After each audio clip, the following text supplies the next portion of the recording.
Look, I really didn't want to watch this movie. I'm not a huge fan of the Looney Tunes. I think they're an outdated franchise from a bygone era, and LeBron James, despite being a great basketball player, is not an actor. So the concept of having the Looney Tunes play basketball with an NBA player just sounds incredibly stupid to me.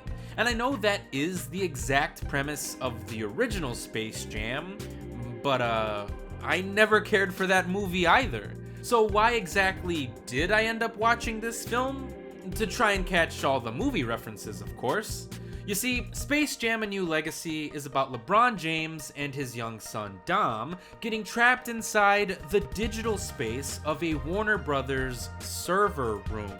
And to escape, LeBron has to defeat a rogue artificial intelligence, a literal program that was created by Warner Brothers, in a game of basketball, for some reason.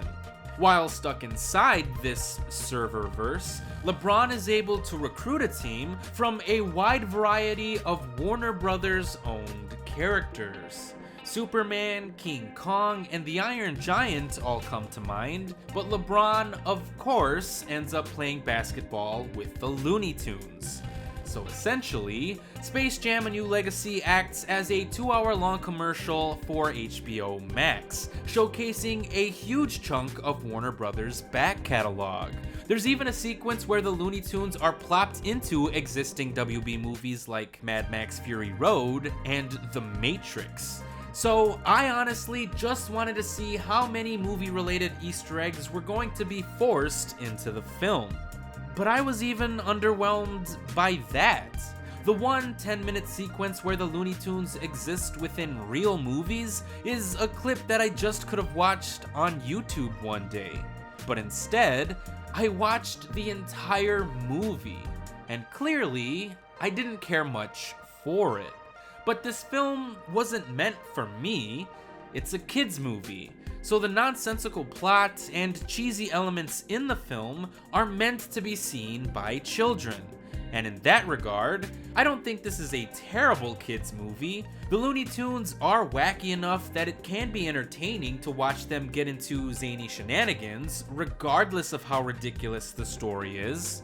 The movie overall has a solid, albeit surface level message about having fun while staying true to who you are.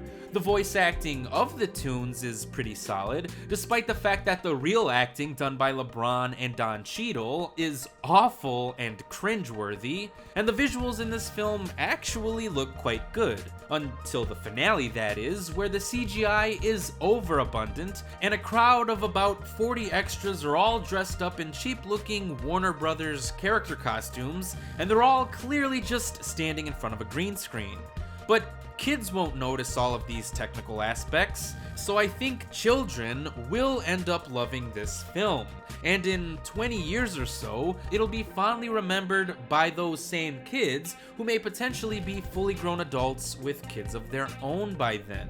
Nostalgia is a powerful thing after all, but that being said, there are better kids films out there. It's possible to have a family-friendly movie that appeals to both children and adults. Luca is a pretty good example of one, but I can't imagine any full-grown person, unless they already have a pre-existing love for the Looney Tunes, say that this is a good film. The cynic in me can't even see past how the filmmakers involved try to entice adults into seeing this movie by including pop culture references that only adults would understand. After all, how many kids are familiar with Mad Max, The Matrix, Game of Thrones, or Rick and Morty? Not a lot, I would imagine, but the inclusion of these pop culture references aren't even fun or clever, so they don't do anything to enhance the story being told. A lot of people have been comparing A New Legacy to Ready Player One, for example, another film that also mashes up a lot of Warner Brothers content into its narrative, but unlike A New Legacy, Ready Player One actually has something to say about overconsumerism and internet culture. Space Jam 2, however, doesn't have anything to say about anything. The movie just feels like an extended commercial for HBO Max first, and a silly little movie for kids to enjoy second. Because it wants to remind you of all of the things you could be watching once the movie ends if you were to just subscribe to their streaming service. And that entire concept just makes the rest of the movie feel incredibly hollow. So while the movie may be a perfectly adequate kids film that I didn't hate, surprisingly enough, all of the references and Easter eggs in the film just kept reminding me of all of the better things that I could have been watching instead.